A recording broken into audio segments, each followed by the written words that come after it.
ಜ್ಞಾನವಾಪಿ ಮಸೀದಿ ಬಗ್ಗೆ ಪೋಸ್ಟ್ ಅನ್ನು ಹಾಕಲಾಗಿತ್ತು. ಇದರ ಬೆನ್ನಲ್ಲೇ ವಕೀಲರು ಕೂಡ ಸಿಡಿದಿದ್ದರು. ಇದೀಗ ಈ ಘಟನೆ ರಾಜಕೀಯ ತಿರುವನ್ನ ಪಡೆದುಕೊಳ್ತಾ ಇದೆ.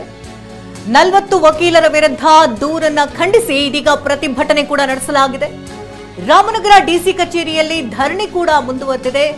ಅಹೋರಾತ್ರಿ ಧರಣಿಗೆ ವಕೀಲರು ಮುಂದಾಗಿದ್ದಾರೆ. ಐಜೂರು ಠಾಣೆ ಪಿಎಸ್ಐ ಅಮಾನತಿಗೆ ವಕೀಲರಿಂದ ಆಗ್ರಹ ಕೂಡ ಕೇಳಿ ಬರ್ತಾ ಇದೆ. ಪಿಎಸ್ಐ ಸೈಯದ್ ತನ್ವೀರ್ ಹುಸೇನ್ ಅಮಾನತಿಗೆ ಆಗ್ರಹ ಕೇಳಿ ಬರ್ತಾ ಇದೆ. ಡಿಸಿ ಕಚೇರಿ ಮುಂದೆ ರಾತ್ರಿ ಇಡೀ ಮಲಗಿ ವಕೀಲರು ಅಲ್ಲೇ ಧರಣಿಯನ್ನ ನಡೆಸಿದ್ದಾರೆ. ಹಾಸಿಗೆ ದಿಂಬನ್ನ ತೆಗೆದುಕೊಂಡು ಹೋಗಿದ್ರು ಅಲ್ಲೇ ವಕೀಲರು. ಧರಣಿಗೆ ಮುಂದಾದ್ರು. ರಾಮನಗರ ಜಿಲ್ಲಾಧಿಕಾರಿ ಕಚೇರಿ ಮುಂದೆ ಪ್ರತಿಭಟನೆಯನ್ನ ನಡೆಸಿದ್ದಾರೆ 40ಕ್ಕೂ ಹೆಚ್ಚು ವಕೀಲರು. ನಿನ್ನೆಯಿಂದ ನಿರಂತರವಾಗಿ ಪ್ರತಿಭಟನೆಯನ್ನ ನಡೆಸ್ತಾ ಇದ್ದಾರೆ ವಕೀಲರು. ತಡರಾತ್ರಿ ಪ್ರತಿಭಟನೆಗೆ ಆರ್ ಅಶೋಕ್ ಹಾಗೆ ಎಚ್ಡಿಕೆ ಕೂಡ ಸಾಥ್ ಕೊಟ್ಟಿದ್ರು.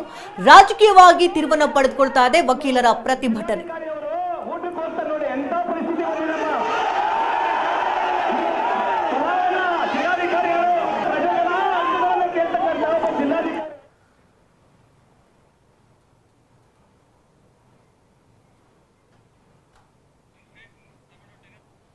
ಇನ್ನು ಪ್ರತಿಭಟನೆಯಲ್ಲಿ ಭಾಗಿಯಾದಂತಹ ವಿರೋಧ ಪಕ್ಷದ ನಾಯಕ ಆರ್ ಅಶೋಕ್ ಕುಮಾರಸ್ವಾಮಿ ಸರ್ಕಾರದ ವಿರುದ್ಧ ಸಿಡಿದೆದ್ದಿದ್ದಾರೆ. ಇದೊಂದು ಗೂಂಡಾ ರಾಜ್ಯ ಅಂತ ಆಕ್ರೋಶ ವ್ಯಕ್ತಪಡಿಸಿದ್ದಾರೆ.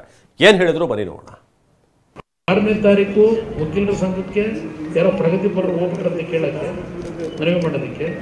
ಅಲ್ಲಿ ಯಾರೋ ಒಂದು 8 ಜನ ಬಂದು ಅವ್ರ ಮೇಲೆ ಅಟ್ಯಾಕ್ ಮಾಡ್ಬಿಟ್ಟು ಹೊಟ್ಟೆ ಕುದ್ದಿರುತ್ತೆ, ಕಾಲು ಮುರಿದ್ರಂತೆ, ತಲೆ ಹೊಡೆದ್ರಂತೆ. ಯಾರಿಗೂ ಚಿಕಿತ್ಸೆ ಕೊಟ್ಟಿರೋದು ನೋಡಿಲ್ಲ. ಒಂದು ಕಾಲು ಮುರಿದ್ರೆ ಇದನ್ನ ಫೋಟೋ ಇಡಬೇಕಲ್ಲ, ಅದು ಇಲ್ಲ. ಈಗ FIR ಅಲ್ಲಿ ಅದು 6ನೇ ತಾರೀಕು ಗಲಾಟೆ ಆಗಿರೋದು. 7ನೇ ತಾರೀಕು ಸಾಯಂಕಾಲ ಹೋಗಿ ಕಂಪ್ಲೇಂಟ್ ಕೊಡ್ತಾರೆ. FIR ಕಂಪ್ಲೇಂಟ್ ಕೌಂಟರ್ ಕಂಪ್ಲೇಂಟ್ 7ನೇ ತಾರೀಕು ಕೊಡ್ತಾರೆ.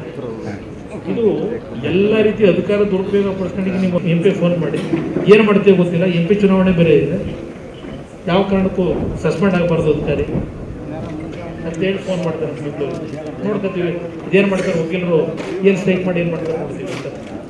ಇದು ಆಡಳಿತ ಅಂತ ಕರೀತಾರೆ. ಈ ಕಾಂಗ್ರೆಸ್ ಅವ್ರು ಬಂದ ಮೇಲೆ ದಿನನಿತ್ಯ ಇವತ್ತು ಶಾಲೆಗಳಿಗೆ ನಾವು ಚಿಕ್ಕ ಹುಡುಗರಾಗಿಂದ ನಾವು ಸಣ್ಣ ಮಕ್ಕಳೇನೋ ನಮ್ಮ ಅಪ್ಪ ಹೋದಾಗಿಂದನೂ ಹಂಗೆ ಇರ್ಬೇಕಲ್ಲ. ಜ್ಞಾನದೇವರ ಕೈ ಮುಗಿದು ಬನ್ನಿ ಅಂತ ಎಲ್ಲರ ಸ್ಕೂಲ್ ಮುಂದೆನೂ ಬರೀತಾರೆ. ಹೋದಾಗ ಹಿಂದಿನ ಕಾಲದಲ್ಲೆಲ್ಲ ಸರಸ್ವತಿ ಹಾಡು ಹೇಳೋರು. ಸರಸ್ವತಿ ಹಾಡು ಸ್ವಾಮಿ ದೇವನೇ ಲೋಕಪಾಲನೆ ಹೇಳಿದ ಮೇಲೆ ಹೋಗ್ತಾ ಇತ್ತು. ಇವತ್ತು ನೆನ್ನೆ ಅವನೊಬ್ಬ ಮತಾಂಧ IAS ಅಧಿಕಾರಿ ಅವನು ಕನ್ವರ್ಟ್ ಆಗ್ಬಿಟ್ಟವನೆ. ಅವನು ನಾನು ಹೇಳ್ತಾ ಇದ್ದೀನಿ ರೀ, ನಾನೇ ಸರ್ಕಾರ, ನಾನೇ ಆದೇಶ ಅಂತ ಹೇಳಿ ಅದನ್ನು ತೆಗೆದಾಕಿರ್ತಾರೆ. ಈ ಥರ ಹುಚ್ಚರ ಸರ್ಕಾರ ಇದು.